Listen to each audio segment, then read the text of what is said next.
There's a particular problem in the Islamic world which people don't really talk about very much, but it's this, that the Quran is meant to be the final revelation of God to man. There's none after it. And all the revelations that come before in the Abrahamic religions are part of Islam. If you are the recipients of the final word, and you are the followers of that word, and the followers of that prophet and that God, why is your society not working? And why are other societies working? There's a deep psychological problem within much of the Muslim world. Ladies and gentlemen, PBD couldn't hide it. Douglas Murray said something that visibly rattled him.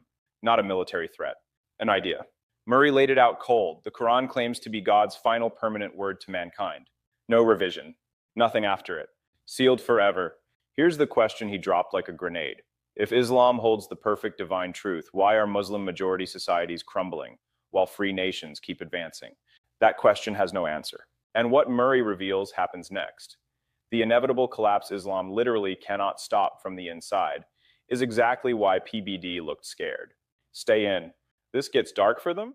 There's a deep failure of recognition of what it is in our societies that's worked. And I think we're at risk of killing the golden goose by saying the gold isn't golden enough. And the things that work in our society are very fundamental. What the framers, the founders, the framers of the Constitution realized. I mean, you know, maybe the only successful revolution in the world. They realized that things like freedom of conscience, freedom of speech were absolutely the bedrocks. And that if you didn't get them, then the rest could not follow. If you don't believe in freedom of expression, freedom of belief, freedom of worship, a whole set of other problems come. They essentially, as I see it, fall down to the fact that if you are in error, you cannot correct it. If you are in an error, you cannot correct it. Unpack that.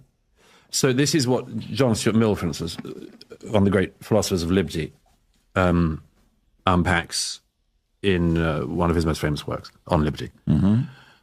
The free speech, the necessity of free speech in a society comes about in part because if you are wrong, you need to know you're wrong.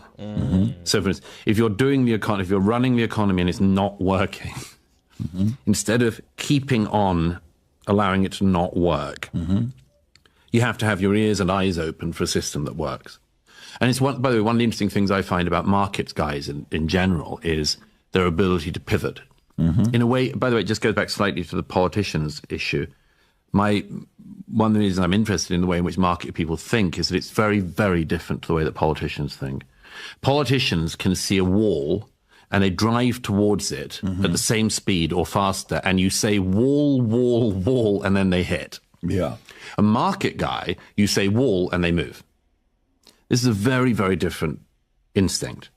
Now, but to go back to this, the ability to correct yourself if you're in error is absolutely key. Ladies and gentlemen, PBD just watched Douglas Murray dissolve the whole thing. Quick background for anyone new. Douglas Murray is a British author, arguably the most serious living critic of Islamic ideology operating in the Western world right now. Patrick Bet David came from Iran, built an empire from nothing, runs one of the biggest interview shows on the internet.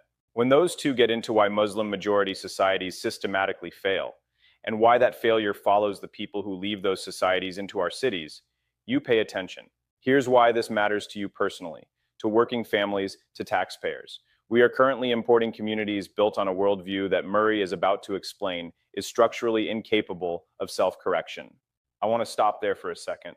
Sharia councils, shadow Islamic courts operating inside Western countries, where a woman's legal testimony is worth half a man's, where divorce strips women of everything, where family law gets decided completely outside any democratic framework you ever voted for.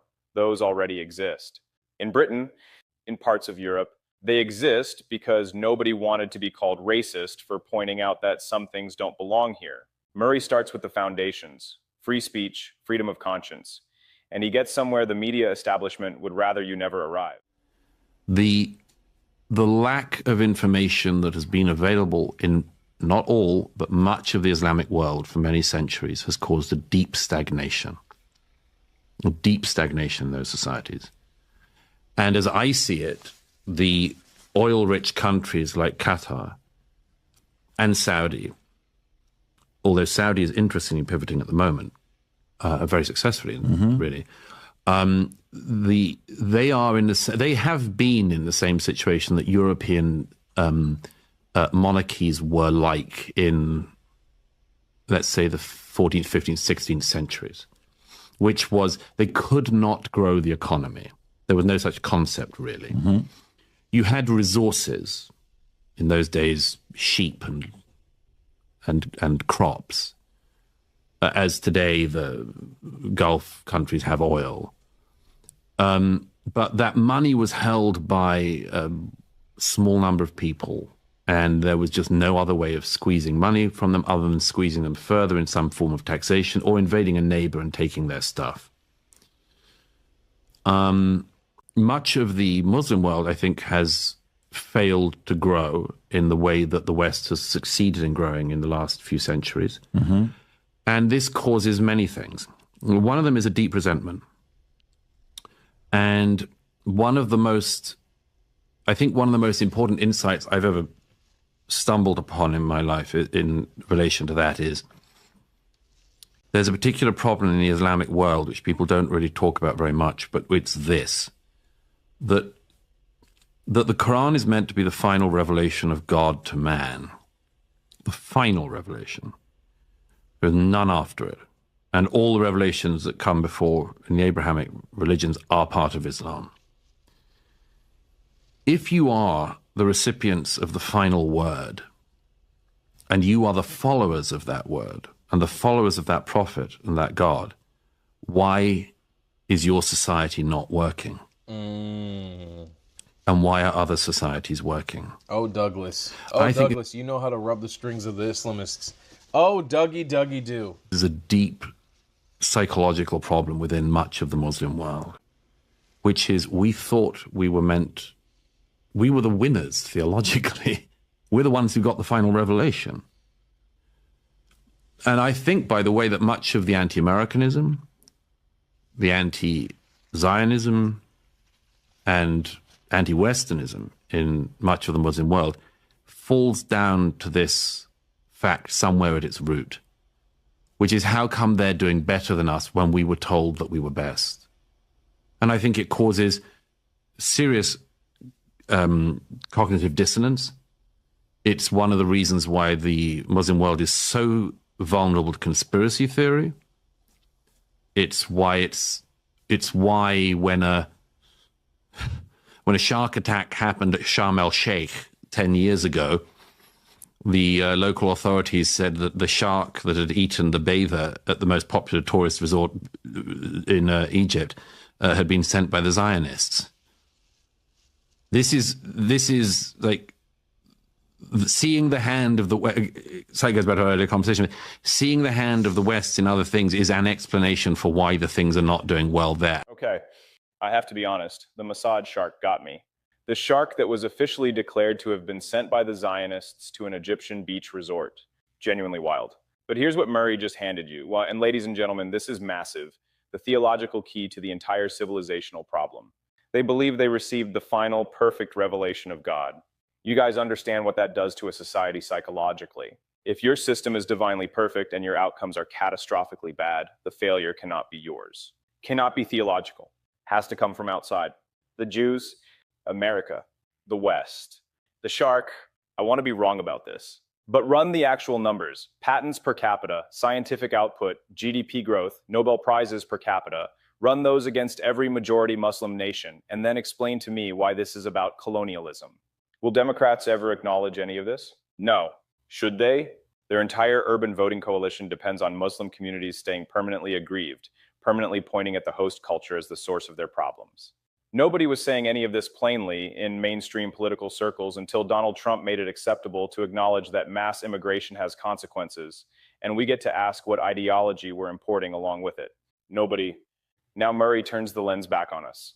He stops diagnosing the Islamic world and starts diagnosing the people inside our own gates, who want to burn down the thing they live inside. And PBD goes quiet here. He's sitting there doing the math in real time, and honestly, the look on his face. Sir, you escaped Iran. You of all people know where this ends. A country, whether it's Egypt, which is doing comparatively well compared to some of them, or Iran, as well, the immiseration of the people, the inability to unleash talent, and much more comes back to this small number of people benefiting and having no idea how to unleash talent underneath. That and political and personal and religious freedom, including freedom of speech and freedom of worship, are the absolute prerequisites. And that is why I cannot understand the suicidal anti-Westernism within our societies in our time. Because, as I like to say, you know, the footfall should tell us everything. Nobody, as you say, is trying to go to Iran in order to have freedom of religion. Nobody is going into communist China for a better life. Certainly not from the West. They have a negative net migration, right? Right. Yeah. And this is why when I think of the sort of college students who believe that, you know, no one's had it so bad as you do in 2024 at Berkeley, one of the things I'm sort of amazed at is, like, do you not notice that the world wants to come here? Do you not think there might be a reason for that? And do you not think that it might be because there are some things that we've done well here, and that if we've done well with them in the past, we should hold on to those things? Yeah. Do you not notice that the world wants to come here? Yeah, that settles the entire argument in one sentence. China has negative net migration from the West. Murray just said it. Nobody is sneaking across a river to get into Iran for religious freedom. The footfall tells you everything. Every human being with real options is trying to get inside the system that the progressive left calls irredeemably evil. You guys want to know what I actually think? I think the Berkeley crowd knows. They just cannot say it out loud because the grievance machine that the Sharia curious wing of the Democrat Party built, the whole Western civilization is the villain industry, comes apart the moment someone admits the experiment actually worked. Freedom of speech. Freedom of conscience. The founders got it right. And once you say that out loud, the cover-up narrative falls with it. Covering for the grooming gangs, organized sexual exploitation of thousands of underage girls in British cities, mostly by Pakistani Muslim men, protected by police for 20 years because officers were terrified of racism accusations, treating Sharia councils as a community service, calling every critic of Islam a bigot. The whole architecture collapses at once, and Democrats cannot afford that. Ladies and gentlemen, what Murray described is suicidal anti-Westernism. We are killing the golden goose and telling ourselves the gold was never golden enough. Do I think it reverses? I used to be sure it would. I'm not sure anymore. Hell, actually, yes, I am, because the footfall doesn't lie. Every person standing in line at a Western embassy has already voted with their feet, and they voted for everything the Democrat Party is actively trying to dismantle. Thank you all very much for watching. Goodbye.